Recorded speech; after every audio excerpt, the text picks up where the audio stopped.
est-ce que vous expliquez alors le fait que, enfin tout à l'heure vous avez évoqué plusieurs tentatives d'introduire la sélection à l'université, de Baquet notamment, évidemment, dont on se souvient tous, en tout cas le plus âgé. Comment vous expliquez que là, pour le moment, en fait, les appels à descendre dans la rue, ben, ça tombe un peu... Comme je dis, il y a eu une communication gouvernementale qui est quand même basée sur le choc. Hein, c'est ça. Aujourd'hui, quand on assène 60% d'échecs en licence, nos concitoyens, ils sont un petit peu étonnés par ce chiffre. Quand on leur dit, voilà, on va tirer au sort l'affectation de vos enfants, pareil, ça quand même, ça réjouit pas beaucoup. Aussi, quand même, il y a beaucoup de parents qui ont... Enfin, non mais il y a ce choc-là, il y a aussi quand même, on le voit partout, hein, une difficulté face à, je dirais, aux réformes du gouvernement actuel à mobiliser, hein, parce que Macron, quoi qu'on en pense, voilà, il bénéficie quand même d'une légitimité à travers son élection récente, hein, voilà, et comme l'avait fait d'ailleurs Sarkozy et Valérie Pécresse en 2007, d'accord, ils font passer cette réforme dans les premiers mois, hein, de leur élection. Sauf que ça avait bougé en 2009.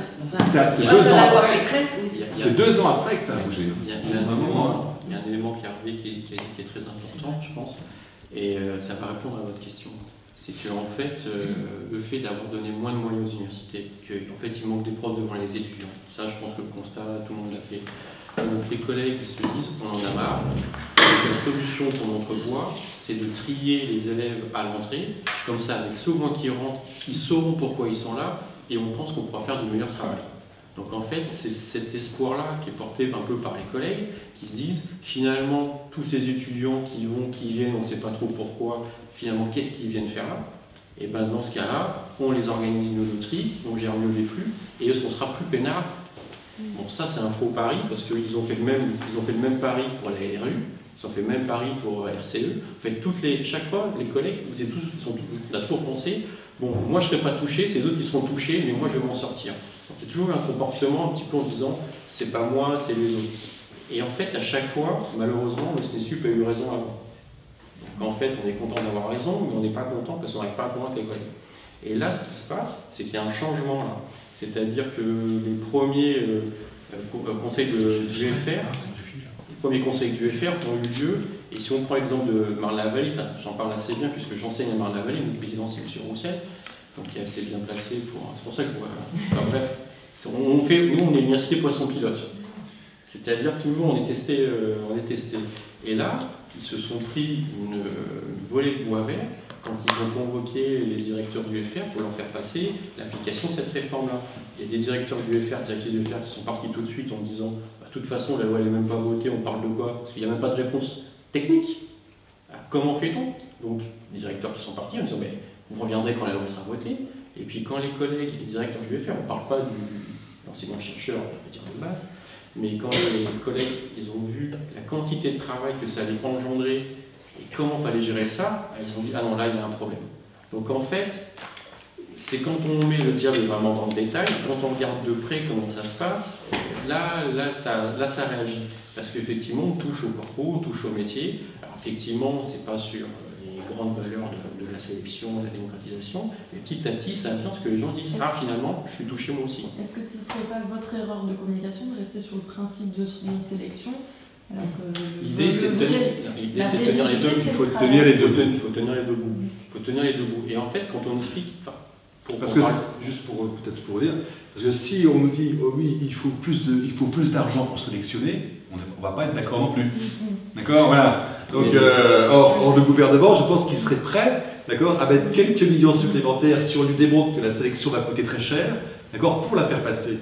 Donc on ne peut pas non plus être uniquement sur les mesures techniques. Après c'est difficile de tenir les deux bouts, mais à l'université, on est pour la sélection. Hein. Quand on fait une formation, non mais c'est vrai, on est pour la sélection à l'université. Quand on fait une formation et qu'il y a les étudiants, ils sont évalués, à la fin il y a un diplôme. Tous les étudiants n'ont pas le diplôme, donc on sélectionne les étudiants, mais on fait de la sélection a posteriori.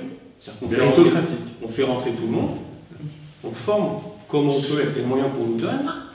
Et on sélectionne les étudiants par rapport à un niveau qui est concerté, enfin qui est discuté, et voilà, mais tout le monde rentre et tout le monde a sa chance. Et l'idée, c'est d'apporter des moyens, par exemple, on parlait des bacs STI, effectivement, faire en sorte qu'eux aussi peuvent réussir. Donc c'est ça l'idée. Donc on sélectionne a posteriori. Là, c'est Vous êtes changement. quand même favorable à la sélection dans les IUT. Alors là, moi, je vais parler de la sélection maintenant a priori. La sélection à l'IUT, ça c'est autre chose. Alors je vais y revenir après. Là, on peut laisser passer le oui. business. Carmine, Il faut m'empêcher de parler. Non, juste timer un petit peu. Là, c'est là où les collègues, et quand on disait qu'on tient les deux bouts, c'est là où les collègues ils se rendent compte du problème, c'est que comme ils sont, là ce qu'on va mettre en place, c'est la sélection a priori, c'est-à-dire qu'on va présupposer que l'étudiant ne peut pas réussir. Donc en fait c'est un présupposé sur l'échec de l'étudiant. On va dire non, toi tu es telle filière, de toute façon statistiquement ça ne fonctionne pas, donc pourquoi on va investir de l'argent sur toi? Tu sers à rien. Donc on ne te prend pas, on prend un autre. Donc on change de la sélection a priori, qu'on pratique tous, avec lesquels on est d'accord, vers la sélection a priori maintenant sur laquelle on n'est pas d'accord. Et là les collègues commencent à comprendre les choses.